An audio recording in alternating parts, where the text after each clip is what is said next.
Good. Just wanted to talk to you for a few minutes about leadership, and I put a title up here. What? Come on, Camilla. You're okay. Yeah. What, why, and where. So the first question is, what is a senator? You all decided to put your name on a ballot, so what is a senator? Like the standard definition? Or like You tell me. A student leader who works on our student government to make positive change to the students and be the voice of the students. Okay. Does that sound pretty good? Yeah. Well, if you say senator in general, it could also be an elected official of the people. Okay. You are an elected person of the people, right? Okay. Do you know where the word comes from? And by the way, a lot of this stuff I'm going to hit, a few of these ideas are mine, but most of them are not. Okay. So this is me telling you other people's ideas. But do you know where the word comes from? This is one of my repeats from last year. So I know everybody was hanging on my every word last year, right? Okay. Historically speaking, a senator, the word senator really comes from there. It comes from the Latin word, senatus, which means old man. Now, if you go back into the history books, and I'm not going to discuss all the history with you, but basically in older societies, it was the old men with white hair that kind of ruled the roost in most cases. Some cases they still do. But they did that because, by the time you get old with white hair, whether you're female or male, man or woman, you're supposed to have some wisdom to you. And that is where the word comes from. Okay. So just kind of a little bit of background, but we want to get into this why. And this is where I need a writer, okay? And we're going to go through this quickly. So you all decided to run for Senate. That means you decided that you're going to be a student leader.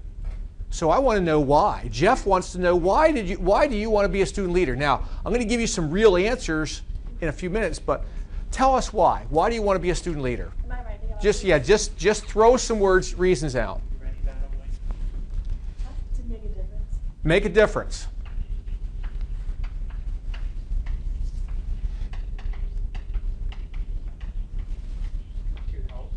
To help? Okay. You want to help? Empower others. Empower others. Can you keep up? Yeah. Have power to change. Change. Okay, power to change. You know what? Pedro has this saying he uses sometimes, and it's like Pedro, administrators a lot of times have authority, but students have power. Think about that, okay? A lot of the things he talked about, who made the change? Now, he gave the direction to pave that parking lot and get all those things done along the way, but where'd that come from? It all came from the students. Okay, one or two more. To have a voice for the students. Voice. Okay. I like this. One last one, real quick. Innovate the school. Innovate. Okay. Make improve. Okay, I'm gonna kind of paraphrase it. Make improvements, right? Make improvements for folks. Okay. You know what? I'm liking what I see here. Jeff's probably liking what he sees because I didn't see anything about you. I'm seeing a lot of stuff about others, right? Okay. There's a lot of reasons people decide to be leaders, but the one quote I put up here is the best leaders put most of their time and energy into helping other people become successful, okay? To make improvements. It's all about the other person if you're leading in the right way. There's an old saying, people don't care how much you know until they know how much you care. There's a lot of truth to that. And I'm glad to see our list is like that. Now, obviously, you're going to do some things being a senator looks good on your resume and all that. But I hope that some of the things you put here quickly are true. Because I've been here a long time, the best senates are not senates that have an agenda for themselves. They are senates that have agendas for the student body. Okay, and we've accomplished a lot in the last couple of years. So now, here's the second, but the title was what, why, and how. So now we're going to get into the how part. Okay, leading is not an easy thing. There's some things that have to be present for you to lead effectively. And I'm going to go through a short list, but we're also going to make a connection here to your education as well, because being a senator is education. How many of you know how many ELOs we have? First of all, what's an ELO? Essential learning outcome. Okay, I hope everybody's aware of that. How many do we have? Anybody know the answer? 10. Okay. Now, if you take a look at those ELOs, we're going to make a connection here to a few of them, but if you take a look at those ELOs, and I've been looking at them the last couple of days, generally, if you're doing what you're supposed to throughout the year, you're going to hit most of those ELOs throughout the year as a senator, because you're going to have to think, you're going to have to problem solve, you're going to have to, and we're going to talk, you'll see some of the direct connections as we go along here. But how are you going to lead? And again, oh, I forgot my video. Oh no. Wait. Wait, does everyone know what ELOs are? Essential learning outcomes. So, how are we going to lead? We don't want to do this. Another day, another brawl. While Ukraine's parliament deliberated over controversial language law, deputies used their fists to let their feelings be known. One of the central figures in another recent scandal, Party of Regions deputy Vadim Kolesnichenko, says he was attacked by opposition politicians while trying to address lawmakers. I had to finish my speech in order to start the voting. 5 to 6 people attacked me. I'm a former weightlifter. Okay. So, folks, now, Jeff's been doing this for a while. I've been around Senates for a while. We don't want to be doing that, okay? Now, in my years here, we've come close to that. We've never done that. But just a little humor. You know what? What do you think the people think when they saw that on the news? What? Yeah, right. What in the world did I vote for, right? Okay, so you don't want... Now, we've had cases where we get into arguments sometimes on the Senate floor. We try to avoid that, but the idea here should be civility. You get a lot more respect when people show civility, especially, sometimes behind closed doors you get into those arguments, but in front of the public. Now, if those guys would have done that behind closed doors, nobody'd know unless TMZ's there or something like that. But, you need to have the respect for folks. So here, I'm going to show you some 7 things or so that can hopefully help us not to be like that. And the first thing is, you need to be self-aware. What is self-awareness? Who here thinks they're self-aware? Somebody tell me what they think that is. Right. Just being conscious of your choices and what your choices, like how your choices impact others. Okay. Okay, that's pretty. Self-aware is really kind of understanding who you are. Okay, and that helps you. That helps you in a lot of ways. Okay, you know what? When you're a senator, don't try to be somebody you're not, because people see right through it. Okay, you need to be authentic. Okay, you need to be real. Okay, again, not trying to be somebody you're not. And I'm going to run through these quickly. And as we probably go through training, some of these things are going to come back up as well. Okay? I think that should be on the list. Okay? Yes. Of good reputation. The folks in the video, probably not of good reputation. What does that really mean, though? What does of good reputation mean? Like, you don't have a reputation for being dishonest. Like, people don't look at you and go like, oh, there's that person who's in that scandal. You've maintained an integrity in people's here. Okay, that's good. When Senates come to the floor with an agenda, it does hurt the reputation. Okay?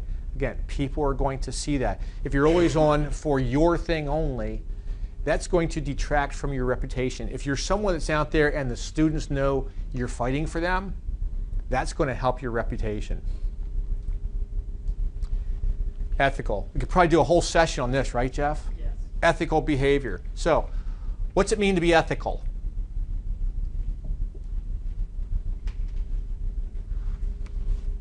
I look at it as having a system of checks and balances to make sure that your decisions are always of integrity. Okay. Okay, those are some, that's an interchangeable word. Integrity, honesty. Okay, people need to know you are what you are. And a lot of these things tie in together. By the way, do you know what percent of the population here at Stockton Senate is? This is one of these other numbers I had up there last year. A quarter, no. Like 0.007. Point 0.003. Okay? 0.003. You figure you're when you're fully here, you're 27 out of 8,500. Okay? So that's a big responsibility. And you need to make ethical decisions. Okay? It can't be, it all goes back to that quote I put up there originally. It needs to be about other people, not about you. When you put other people first, generally, all of these things are going to be on your side of the table. Willing to listen. Remember I talked about ELOs? Okay. What ELO does that one match?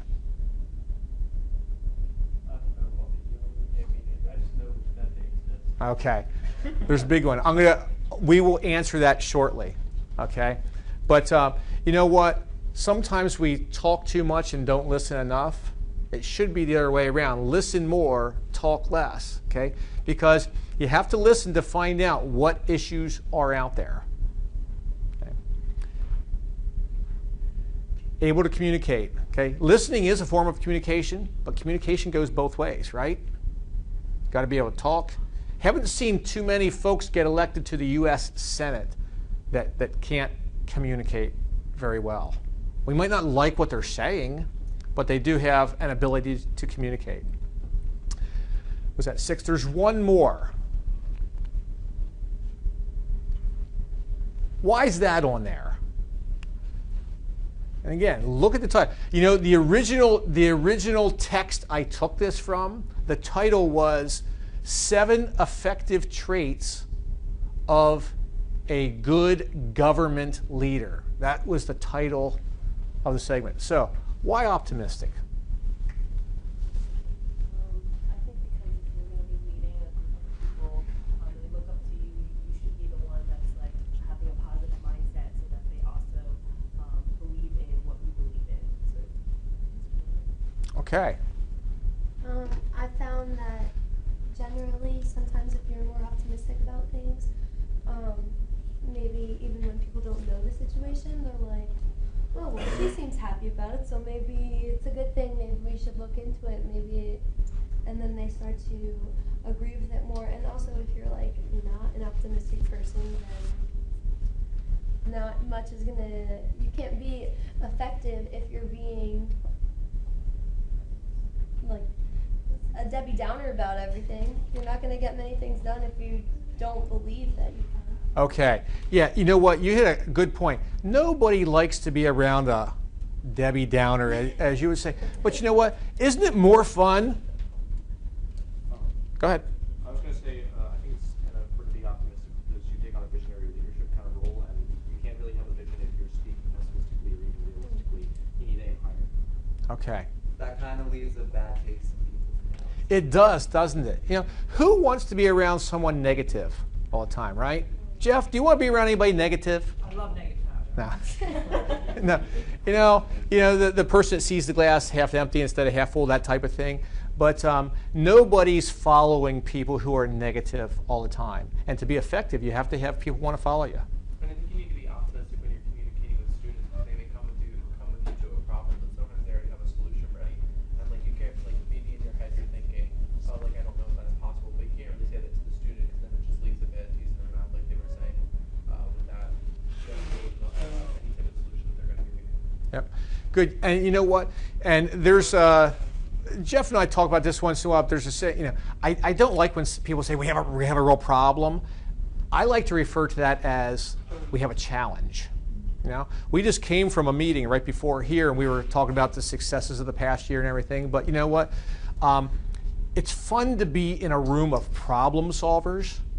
It's not fun to be in a room of people complaining. Okay, so we always say, hey, we've got a challenge here. That's a lot more positive than saying we have a problem here. So I said I'd connect this to some ELOs. So we did this shortly. I did this real quickly. These are some of your ELOs in the front. So you know what? Senate should be a learning experience. Leadership and learning go hand in hand. So look at all the ones that the arrow goes to communication. Okay? And that's not by coincidence. You know why? We were in a meeting a few months ago, and someone from the Career Center was doing a presentation, and she was talking. Actually, she just got up to make some comments. And the number one skill that employers are looking for today, communication. Okay, you got to be able to write, you got to be able to speak, you got to be able to communicate with people. So it's no coincidence that a lot of arrows point that way. And look, I put some other arrows there. Obviously, one of your ELOs is ethical reasoning. You're going to be you know what, of good reputation, and I put that over to ethical reasoning and critical thinking. You know what? Because you're going to be faced with a lot of decisions that are going to affect your reputation, decisions that are going to impact the reputation of the Student Senate, and you need to critically think about those things before you make those decisions. Okay? So, and there's one more. Optimistic. Hey, nobody likes negativity, right? So we're going to look for you to be positive this year. You can't lead if you're not positive. No negative Nellies. No negative Nellies. Okay. You're really picking on the female names here, I noticed. No, can be just saying. Okay. Nelson. Real quick. No negative Nelsons. Real quick. So Jeff has time because you know what? Jeff's going to talk about money, and money drives the train. So we're going to give him as much time as possible. But found this, used this before, but the man whose name is up there actually, has anybody ever heard of Raymore and Flanagan? It's a furniture store. Okay, this guy rose to the top level, and he actually took Raymore and Flanagan was a struggling chain of stores, and a number of years ago he took over, and through his leadership skills, he built Raymore and Flanagan into one of the top furniture stores in the entire world. I don't know how many stores they have, hundreds and hundreds of stores now, but. He has some thoughts on leadership, and they kind of go like this. Master communication. There's communication again, right? Look, that unifies and inspires. You can't inspire when you're negative. Okay? Focus on peak performers. Now, you haven't chosen all your committees yet, right? No, we have. You have, okay. Okay, so you have chosen, oh, that's right, I got the list. I forgot that. When you're forming a team, you know what you try to do? You try to get the best workers on your team. You know, Jeff. I'm going to pick on you again, okay? Since Jeff is fairly new, when Jeff came in, when we hired Jeff, one of the reasons we hired Jeff, he doesn't even know this, do you? You might not. I don't know what you're saying. Yeah. Okay. Yeah. You don't know. Say yes or no. No. Not your hair. When we did that, first of all, he did well in the interview, but. He was a guy that his reputation was gets things done, you know? And when you're chairing a committee, you want to be on a committee. You want to chair that committee where people get things done. And Jeff has proven that very well in the 2 years he's been here. So he hasn't grown any more hair, but anyway, you know what? Peak performers. And there are some keys to that. Real quick, load the deck, build a team. Here we go. Build a team who can translate your vision. I heard the word vision. Who said vision earlier? Somebody back here. Vision. You want people who can take your vision and make it happen. Because you know what? It's not going to happen by yourself. It's going to happen with other people moving in the same direction. Okay? Take effective steps. Focus on your legacy. That is so key. We've talked about agendas and everything. When you leave, you're going to have a legacy. This Senate will have some legacy. We don't know what that is yet, okay? But you're going to do it. And so you need to be thinking about that as you go through the year. We mentioned the bike ride that I do. Who knows the name of the bike ride? The Legacy Bike Ride. You know why it's named the Legacy Bike Ride? Remember I mentioned G. Larry James earlier today? I won't ask you yet, okay? But we created, the university created the G. Larry James Legacy Fund because of Larry's legacy. Larry's legacy, I'm not going to give you a whole lot of details because I want you to tell me before training's over, but his legacy here was helping students succeed. That's what he was about. He was here for 35 years or more, and his legacy was about helping students succeed. So you want to think about that as you're leading, okay? And by the way, you don't have a choice to lead. You're in those seats now, you have to lead. How are you going to lead is the key. Okay? But, and then that's prepare for a crisis. Preparation, again, this doesn't quite fall. I'll show you in a second. But you know what? We talked about this. You don't know what crisis you're going to come into this year. You really don't. You know? We had a mini financial crisis last year. There's always something that comes up during the academic year. But preparing before something happens is a key. And now kind of look at this. Here's communication pops up again, right? These two things, look at that. Teamwork and collaboration, another one of your ELOs. By the time we're done with training, we should know all 10 of our ELOs, okay? And then, you know what? Preparation, again, communication, you can't prepare without communicating. So you're going to see a theme here throughout your training probably too, that communication is going to be the key to being a successful body of leadership throughout the year. That last one is totally critical thinking. Thank you, Jeff. For a crisis, attention Yes. to devise action steps in advance. That is tremendously critical. So if you put all your ELOs up here, and I'd like you to do this at some point, put all 10 ELOs, and then put the things you're going to do as a senator. You're going to see, I did this real quickly just the other night. I could touch at least 9 of the 10 ELOs of the situations you're going to run into, the things you're going to do this year. So, real quickly, anybody ever hear of this? The famous 9? Started out as the famous 5? Okay. I'm going to tell you a little story. Here's what it started out as. In the U.S. Senate, a guy by the name of John Kennedy was tasked with creating a list of the 5 best U.S. senators of all time. It took him a couple of years to come up with a list, so he got this team around him, and he developed this criteria, and they came up with a list. Now, the reason it's called now the famous 9 is, now that was in the early 1960s, okay, if you know a little bit about presidential history.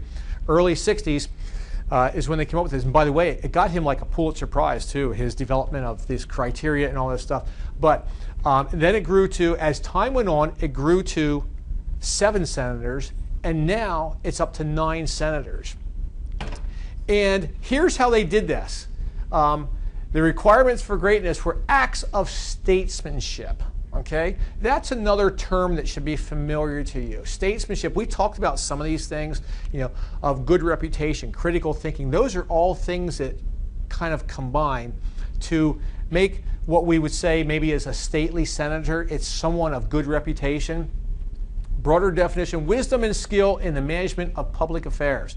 If you haven't realized it yet, this year you are managing public affairs. Okay, so at some point, if Stockton creates the famous 5 or the famous 9, will you be on it? And then I added, this is my own thought here at the bottom, performance with dignity. Okay, I think that's probably self-understood, probably, that you know, you want to be a senator that has dignity, and that ties into maybe some of the other things you're going to do in training here as well, and you'll get some training on that. But if you want to, I think I listed the website somewhere along the line, but you can just Google the famous 5 or the famous 9, and you can see all the history and everything that went into that. But it is kind of it's a really neat story of how they selected who the greatest senators, and you can, I mean, I don't know how many senators there are, I'm not that much of a historian, but all the discussion that went into all the attributes of what would qualify these people as the top senators of all time. So, with that being said, I want to close with this. A couple of words of wisdom. First, whatever you are, be a good one. Okay? Now, everybody knows I know who Abraham Lincoln was, but does everybody know who this guy is? Okay. By the way, Michael Jordan, if you're not a basketball fan, Michael Jordan earned that saying every game on the court. If you go back and watch videos, he never took a minute off in a game. Okay? And you see guys that play today, if you're an NBA fan or whatever, you see a lot of stars, they rest part of the game, that type of thing. Michael Jordan had still to this day carries a reputation as someone who earned the reputation, and many think he's the greatest player of all time. I don't know, that's up for debate, I guess, with some of the newer players. But now, leadership is unlocking people's potential to become better. Who knows who Bill Bradley is? Is. Is. He's alive. I know. Was, but is now. Jeff, who's Bill Bradley? Bill Bradley was a very famous basketball player. Yes. For the Nets, right? Yeah. Knicks. From New Jersey, who became the senator from New Jersey, federal senator, Yes. not state senator, and actually had a wonderful political career. Yep. So home state, kind of a homegrown person leadership. So these are I just wanted to throw a couple of quotes in there. Everybody likes a good quote, right? And it's, and Abraham Lincoln, if they had the NBA, he might have, who knows? He was tall, wasn't he? I don't know. So, with that being said, Basketball themed list. yeah, I know, it's like Victoria's women's names earlier and thing. So that's all I have. We're kind of condensed this a little bit to squeeze it in on the time frame. Those are some of the references that were used for this.